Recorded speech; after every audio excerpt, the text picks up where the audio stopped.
Visiting Wilkes County on business or pleasure? Stay in Wilkesboro at the Holiday Inn Express, Hampton Inn, or Red Roof Inn and Suites. Enjoy Southern hospitality, cozy rooms, and a complimentary breakfast. Explore the mountains and then relax with us. You've earned it.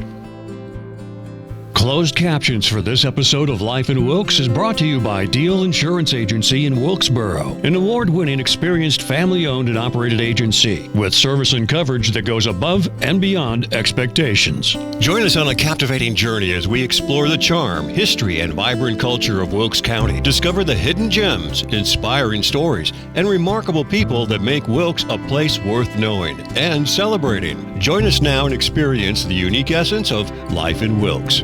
Josh, it certainly is good to see you, friend. Yes, sir. Thank you. It's great to be here.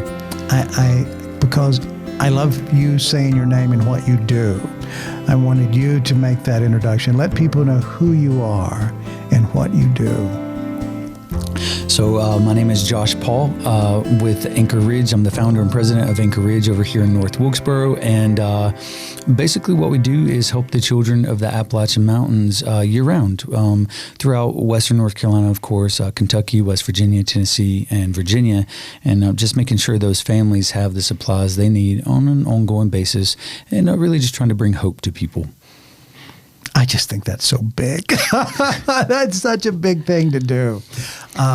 When I first met you, which was years ago, we were talking when you first came in, I think it's been 10, 12 years, somewhere in that you were just getting started. So you're just going on your 12th year, right? We're stepping into our 13th year now. And so I would have met you right around the beginning of the beginning of our ministry. And I feel like I used to tell people back then my dream, and people were probably thinking I was crazy, right. But it's really cool to see it from back then when I first met you to where we are now. Well, you were talking about filling trucks up with things for kids then. And I thought, well, that's a cool thing to do. Yeah. But who knew it would be more than just a seasonal passion? It would turn into something that would last this long, going on 13 years. Wow. Let's talk about what this means, because that's a great introduction. And as people would listen and say, okay, he's doing this. And then at first, folks think you're talking about just the mountains of the Carolinas. Then you branch out, right? So how did this vision for you to do what you're doing now, how did that come to be? So we really didn't know what we were doing. We rented ourselves a 10 by 10 storage unit just because we knew we wanted to make a difference, and we didn't know what that looked like. We just knew that we wanted to help people, and we kind of just were like, okay, whatever it looks like, it looks like. And so we got that. We started gathering some supplies around the community, and we decided we were going to do an outreach event over at Smoot Park. And it was April 21st, 2012 when we had that first event, and we couldn't believe it. Hundreds of people showed up, and we were serving hot meals and doing haircuts and stuff like that. And we were like, man, there's something to this. We didn't necessarily know there was such a huge need, but people were so blessed. And then we were like, well, where were they coming from? They were just coming, just from people in town. They were coming, I guess, down off the mountain. They would just hear about it. They would know that we were going to have the supplies, and they needed the supplies. And so they came out to get them, and there was just something so big on that. And so we just kept doing it again, and it kept getting a little bigger, So. Okay. All right. Okay. This is one of those moments, and you hear these expressions now with people online. So you just blew my mind, and I don't think I've ever said those words, but there is a bit of what you said that's, once again, I think is just so big, that you had an idea to help, and you started helping, and all these people showed up. So let me ask you this. What type of marketing campaign did you enlist to let all these people know to magically show up? Okay, so we printed the most basic flyers you would ever think of, and we went into stores and we were just handing them out, and we would just go out to anywhere we could and hand out the flyers and say, hey, we're going to be there this day, and people, I guess the word just got out. That was before Facebook really, because now you can put it out there, Sure. A million people know instantly, but back then it was like word of mouth and flyers and stuff like that. So okay, so they show up. there seems to be something special about giving haircuts and having things to take home as well, right? So you've got this thing that's touch, right? That affects the way you look, which affects the way you feel, and then there were things to take home. Was that part of the strategy, or was that just an idea that came up last minute? No, definitely part of the strategy. We just wanted to help anybody we just thought if we could give anything to anyone that would save them a little money in their budget, that they could buy more food with or buy diapers with for their family. That was kind of the idea behind everything that we're offering at the events. Any way that we can save people money, they can use that money for more supplies for their families. Okay, so Anchor Ridge gets started in this, we're going to say elementary, fundamental way, right? And then that was the first event. Then what was the next event? Oh, man. Well, I'll just tell you, some really cool things started happening. Yeah. So I'm definitely a man of faith. I love the Lord, and here in our region, here in our culture, just, everybody's heart's just filled with goodness and gratitude and blessings. But so I started having what I would call divine appointments with just people that I should have probably never met on a regular day. I would just be at the right place at the right time. And for instance, in a snowstorm, right after that, I was in an Applebees, and this group came through. What I did not know them, didn't know who they were or anything, and so we ended up talking. We were, just swapping stories, whatever, and so that ended up being Operation Blessing, and they now send us an entire truckload of supplies every single month, and it just. Things like that would happen over and over and over. So we began to really get supplies. Then we had to step out by faith and get a warehouse. Then we had to step out by faith and get a bigger warehouse. And, then I'd accidentally stand next to somebody else and they'd say, hey, do you want a truckload of toys every month? And I'm like, bring it on. And we didn't. Okay, wait a minute. So you're at Applebee's, right? You're at Applebee's having, I assume, lunch or dinner, right? And you're just casually engaging with other people. Well, I'll tell you what happened. Yeah. They were getting ready to, and I don't even know how this happened, but they were getting ready to pray for their meal, and I was walking by their table, and somehow I ended up in their prayer around the table. So that's how we started talking, and it was just one of those moments. So they close their eyes to pray, and then there you are. and then I pop up. So now who's this guy? What do you need?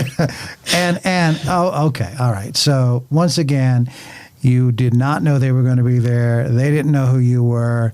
It just happened. It's all about being where you were. It was just one of those moments where just the right things came together. Now, had you had anyone say, we're going to send you a truckload of stuff to help you with your calls up until that point? Never. That was the first? That was the first. And it didn't even happen right away. It was just that connection of that day. And then later on, when it finally, came to fruition, it was just like the biggest thing ever. I remember our whole volunteer team standing out on what we called a loading dock, which was actually very scary and probably dangerous. It was truck day. Every time a truck would come, we called it truck day. Truck day's tomorrow. And we were so excited to see these supplies come in, but palleted. And we had to get us a pallet jack, and we started learning new terms like warehousing and pallets and shelving and things. It was very exciting. All right. So it all gets started and the trucks start rolling in. So talk with us about the distribution and when you begin to see the difference that was making. Oh, man. Okay. What year was that? Remember? They just began really from 2012 all the way up to date. We've been doing these things, we call them block parties. We'll go from town to town, city to city, and do these things. And we just let people know we're coming now by Facebook and by flyers, and we'll send flyers home with kids and stuff like that. But we'll show up, with 18-wheelers of supplies. And it really started growing around 2014 and 15, I'd say. We really started seeing some traction and momentum where hundreds and hundreds of people, sometimes 1,000 people would show up in an event. And, we're out there, we're singing and leading worship, and we're preaching the gospel, and we're seeing lives changed, and it's just really exciting. And we're seeing needs met and people finding hope. And it just kept getting bigger and bigger. And we just kept on going. And I think that was mainly our strategy, was just keep showing up, and what's the Lord going to do next? We just so were you strategically planning how many truckloads you needed, or were you literally still experiencing these Applebee moments of where you just keep running into the right people? We were totally by faith. Some of the stuff was coming on a regular basis. A lot of it was not. We were just meeting people when we could, and people would find out about us, and it was just, which I think just gave us time to really grow slowly. And I'm kind of thankful for that now, because when you're in the middle of it, you're like, I want to go, I want to go, I want to go, I want to be the biggest thing ever, whatever. But it's better that doesn't happen, because you'd be completely overwhelmed. And so we got a lot of time, and we learned so much. And we learned a lot about the people we were serving as well, and particular needs that they need, and how we can best meet those needs. So wasn't that a richer experience? I mean, if you think about it now, I think maybe you just said this, but if it had grown quicker, then probably some of the details would have been missed. And it sounds like the most important details was getting to know the people. Yes. Right? Yes. And talk about how that, Josh, changed your life from, okay, we're being a conduit, we see this happening, but with each person you get to know, that's got to make it a little bit deeper. Yes. So somewhere around 2016, we decided, we really want to make a lasting impact in the lives of children and see them grow in their existence and their journey. And so we created the Kids Club program on our side. And so we invited children in our local area and in a small town also in West Virginia where we serve to sign up for the Kids Club. And what that meant for them is they could come one time a month and meet with us and get their supplies. And, we'd have toys and stuff waiting on them, different things like that. We'd usually try to have a cookout, but just really encouraging them and spending a little more time getting to know them. And but then on the other side of that, we were creating profiles of information for these kids, and we were getting them sponsors. And so what that meant was maybe little Allison or whoever up in McGrady would have a sponsor from South Carolina, and on their birthday, she would get like a little baby doll in the mail from her sponsor, or for Christmas she would get a new rain jacket or snow boots or something. So you were like letting multiple relationships grow, which is what we need when we go through life, right? Yes. More people that we care about and who care about us. Yeah, it was really magical to see those connections started. And then people just started sharing it. And somehow, because I think we have sponsors of kids now in about 42 states, which is very cool, just to know that there's people out there all over America sending in these gifts right here to our town and to little West Virginia and Virginia towns. And just seeing that happen is very cool. Now, do they send the gifts to the individual receiving it, or does it go through your group? Yes, very good question. So it comes into our distribution center, and we have a huge mail room, and a lady named Kathy, I'll have to give a shout out to her. She helped start the Lowe's mail room. Lowe's started in our town, of course, but Kathy Lovett, if you're out there, she runs this thing like Lowe's ran their thing. She is getting those kids' packages left and right to the right place. So it comes into us, and then it goes out to the city, and then it goes to the child after that. So it's very as organized as it can be. And this is not just at Christmas. This is year round. This is year round. Right. Yeah. All right. All right. So let's. Wow, it's just so big. Do you feel like sometimes that you get up in the morning, and if it weren't for other forces working on your behalf, it would just be, wow, I don't know if I can get on that forklift. I mean, today, for example, I call you at 10:35, and you're like, oh, Carl, I'm sorry. And I said, that's okay. 2:00's great, and you're here. But you were doing, and I told Tim, who's back there engineering, I said, Josh is on business right now. It's important business. He's unloading a truck because all those things are going to be going to people, right? Oh, man. Yeah. Sorry about that, by the way. No. Because we did have a 10:30 a.m. appointment. We did, but you're doing what you needed to be doing. So that, of course, and it gives us this thing to talk about that this really is at the core of your being, isn't it?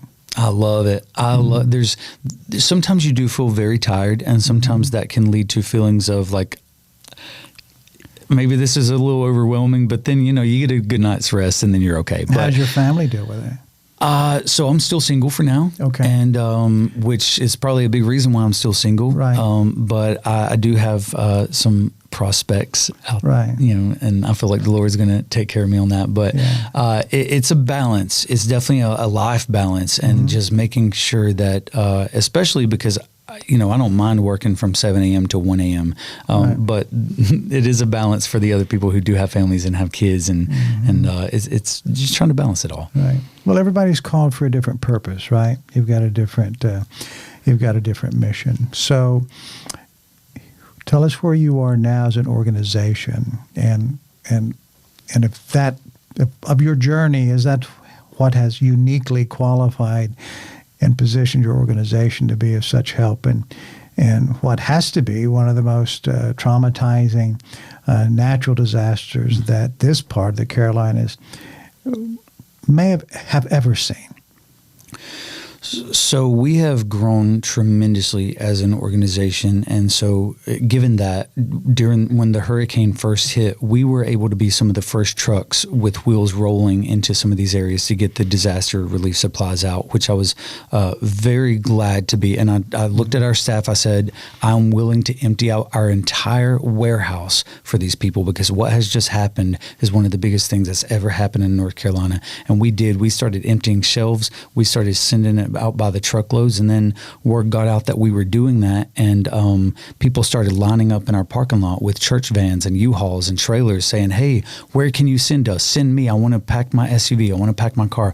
We were sending Corollas up the mountain with anything, anything that they could hold, diapers and baby bottles and just stuff. And it turned into this really beautiful movement where, we're getting probably at least 4 18-wheelers in every day, along with the trailers and stuff that are coming around front and unloading. So we're moving somewhere between 100 and 150,000 pounds of supplies every single day into almost every county in Western North Carolina, which is a huge movement. And, back from those small beginnings of that 10x10 storage unit to now, I think we're going to be giving away over $20 million worth of supplies this year, which is an astronomical number from where we came from. And so, but to be able to reach out and help these families in a real tangible way and bring hope, and before I came here today, we were just loading generators on the back of this trailer, he's already hooked up 70 generators at people's houses, and there goes more. It's just North Carolinians coming together. It is truly North Carolina strong out there, and no hits on any agencies or anything like that. I'm sure they're out there, and I'm sure they're doing a great job. But what I see is families helping families, neighbors helping neighbors, and it's a beautiful thing. I think it's that combination of both that is so crucial. You're not having to deal with power and a lot of the more, the infrastructure issues. Other people are taking care of that, but you're taking care of the humans. Yes. And they're the ones that are going to be utilizing all those things once everything is put back together. I'm guessing, how many days away are we from land hit here in the mountains of the Carolinas? We're a few weeks away, from that. We're about 2.5 weeks in, it seems like. So we're less than 3 weeks. And there's still needs that you're not sure when those needs are going to end, are you? We're not. So we are, and every county and every town within the county is different. Some are already entering the rebuilding stage. Right. Some are still mudding out. There's a lot of still rescues still happening. Unfortunately, there's still, deceased people being found, and that's very sad. And and now the snow is falling in some of the mountain regions, and it's just so much going on all over the place. And so it's really going to be, we're strategic as we can in getting these supplies out. But yes, we're here for the long haul. We are here as long as these families need us. And thank goodness we haven't had to turn away any supplies. We keep the supplies moving as fast as they come in the door, really. And so I think it's going to be a very long effort, and we're here for that. That's when you talk about all the supplies going in and all the people that are still being served, and then not knowing when this is going to come to an end. You've shared a few what I consider to be big ahas today, but that's a big one, because we're used to forecasting when things are going to happen and when they're going to be over with some degree of accuracy. But this one is just so much more complicated, right?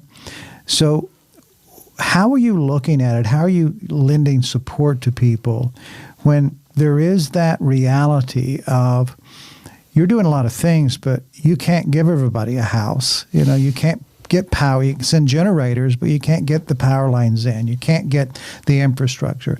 Or what about all those people that their homes are inhabitable now because of the mold? And that's a very serious thing. So mold abatement, if you don't take care of it, that can kill you, right? There are all these difficult things.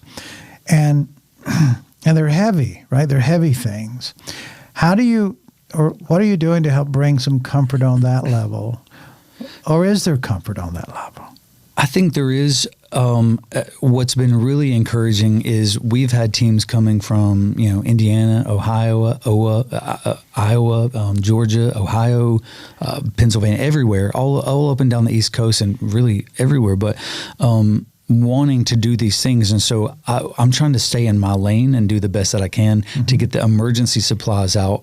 But also we are this connection hub of who needs what in what town, and we can send the groups in and get connected to the local churches and to the local fire departments and sheriff's departments. And that brings me a lot of hope because I can't go build another house for someone.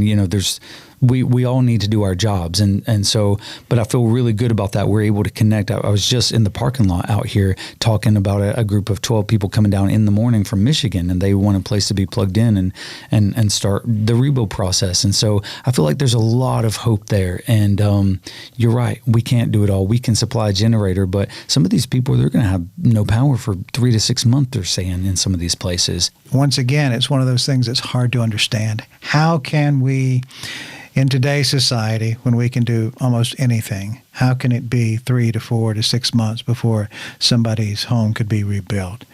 But the complications of where they are, proximity, these are hollers and lands that you're well familiar with, right? I mean, you've gotten holiday gifts and food out to these folk for years. Is that particularly difficult for you to wrestle with in knowing that, we know how to get up in these places, but now the roads are gone? It's hard to see. It really is hard to see towns that you've been to so often. And many people may be watching that have vacationed there year after year and really loved on and supported these communities. And it's difficult to look at. And when you drive by some of these towns, especially the ones that were all but washed away, I mean, you think the power systems are gone, the infrastructure is gone, like everything, the bridges, the roads, everything has to be rebuilt. And that is such a daunting task to think about. And I personally have to say, thank God that that's not on me. I couldn't do that. And I'm so thankful for these teams that are going up there and working so hard, the government agencies and all these things that are making things like that happen. But it is daunting and it's big.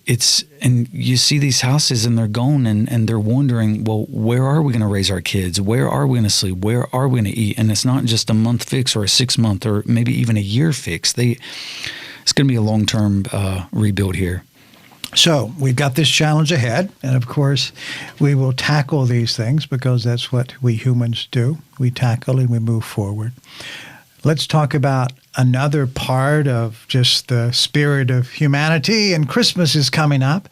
I noticed on one of your social posts, you said, "Hey, we got these big tasks to deal with, but we've also got Christmas coming up, and we want to make sure that these kids have as much of a celebration as they can possibly have." That's a big hope for the most oppressed areas, but it's still a hope, right?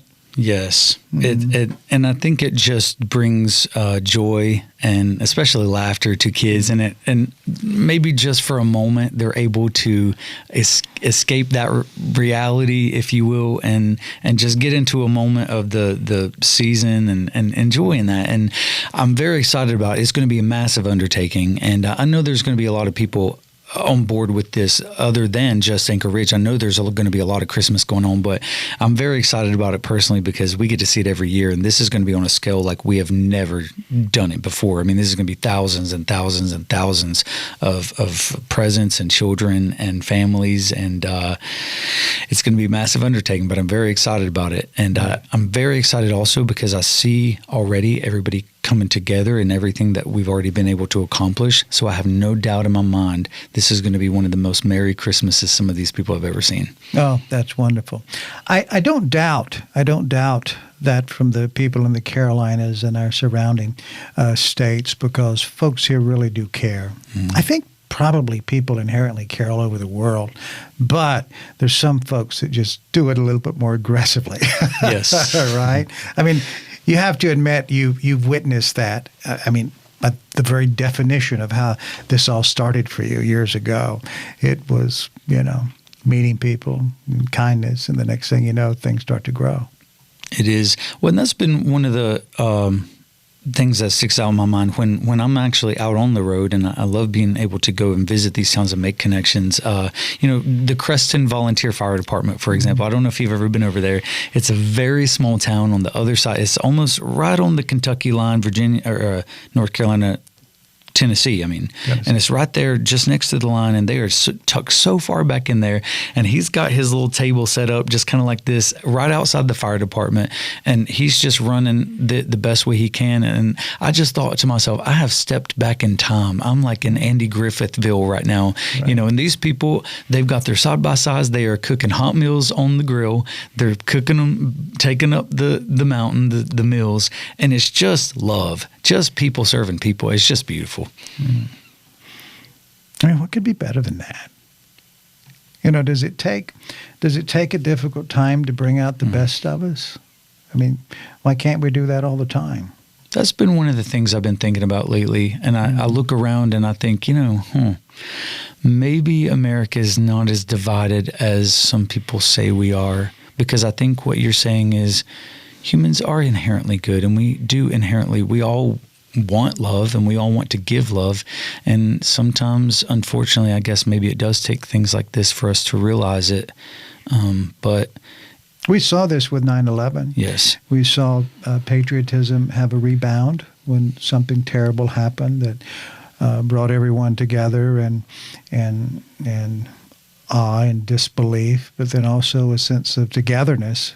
And we celebrate that every year now because we lost people, but it brought people together as well. So there's something powerful about that. So every 35 years, there's some kind of a big storm that's been happening, and who knows the reasons for all these things. But one good thing is people helping people. That's a good thing. Yes. So when you started this, now almost 13 years ago, did you ever imagine that anything close to this would be part of your future? Yes and no. The dreamer side of me says yes. The practical reality says, yeah, but how? And so I definitely have big dreams. We're talking big numbers here. We're throughout 20 million. And we're not just like handing out cash. That's in like in-kind donations of generators or whatever it could be that come through the warehouse. But those are astronomical numbers for just somebody who started with nothing really. And so it's really, it's encouraging for me to be able to tell people all you have to do is just start, rent that storage unit, do whatever it is that you feel led to do in your heart, because the world works best when we all show up, when we all show up in our calling, and we all have a calling. Sure. You're doing yours right now. And we all have that thing that we're supposed to be doing. We all have this inclination, this instinct inside of us to do what it is that to show up to the table. I say the world is waiting for maybe if you're listening to this today, the world's waiting for you to show up, maybe you have a gift or a dream or an idea or a book to write, or, we're all waiting for that. We need that. The world needs all of us to show up, and all it takes is a yes. So there you go. I'm not going to say it's as easy as that, because nothing you've done seems to be terribly easy. However, things did seem to line up, right? And you just walked the path. How many people in your life said, Josh, we like you just fine, but you might be a little crazy? I've heard that a lot. I've heard that a lot. Even from, people on my board and people that, close to me, they're like, you scale it down. And I'm like, I can't. Right. And so, but there definitely has to be a little bit of balance there, but I'm definitely a dreamer and a visionary. And I think that's a gift from God. I just do. And I think we all have a little bit of that in us. But yes, I've heard that quite a few times, especially when we were first starting. You can't do that. That's impossible. That doesn't even make sense. You don't have the right people. You don't have the right money. You don't have the right connections. But I just say, I had God, and that was enough. It's amazing what the wrong people can do. Yes, exactly. Right. That's so true. I mean, if you got two wrong people driving together, one turns one way, the other, one's going to be right? They're going to get somewhere. That's exactly right. Wow. What do you need help with now? What do you need people to know about? Where can they go to learn more about Josh's great adventures? Well, follow us online. I post always online. It's just my name, Josh Paul, Paul is my last name. And you can go to anchorridge.org. It's the name of our organization, anchorridge.org. And we post stories and adventures. People can come on mission trips, even for storm relief or just for regular, Appalachian missions. We have bunkhouses in West Virginia and places we can get you set up. It's awesome. So anchorridge.org, they can sponsor a child there here in North Carolina, and we're going to have for Christmas, you can sponsor a Christmas child this year. And so that's going to be really fun. And so there's a lot of ways. One of the ways that I love to ask people to help is just show up. Just come to our warehouse and help us organize things. Help us. We need people. We need an army of people. So, and of course at the website, anchorridge.org, all that information is on there. You can get connected, send in a form, or call our office. We will be glad to have you and your family or group or whatever that looks like. And we would love all the help we can get. Yeah, that sounds great. Do you have a notion of the future? Have you had a foreshadowing of what's yet to come? I have dreams still, and I feel like people think that I'm probably crazy still, but I'll just go ahead and put it out there. I do feel like Anchorage is probably going to end up being one of the largest organizations in the world as far as reach and how many people we're able to help, because we refuse to stop. And we have an army of people coming along with us who also refuse to stop. And we'll just go as far as we're allowed to go. There's nobody telling us no. And so we're just going to keep on going, And so there's a huge building over here. I don't want to throw out any names, but we're believing for this ginormous building over here in town that we can put to work and spread this out. We've got a Bags for Kids program that is a whole nother program. Bagsforkids.org is if you want to learn more about that. But we got a lot of stuff coming up. Well, that's fantastic. Well, you're not surprised that any of this is happening in Wilkes County, are you? There have been a lot of visionaries that have been born and lived their life and touched the world from Wilkes County. So there's that. It is, and that excites me. There you go. Josh, it was great seeing you again. I'm so glad we met years ago in a coffee shop on Main Street in North Wilkesboro. Talia's. Yep. Jim and Kathy's place. Yes. Yeah. Good to see you, Josh. Yes, sir. Thank you. Thank you for spending time with us on Life in Wilkes. We value you as a viewer and appreciate when you share the show with your friends and family. Be sure to bookmark our channel and join us again on the next episode of Life in Wilkes. This one right here has helped so much with this, and this guy right here has installed over 70 generators. We're loading up more right now. Look at this. This is in real time, and this is what you guys are helping us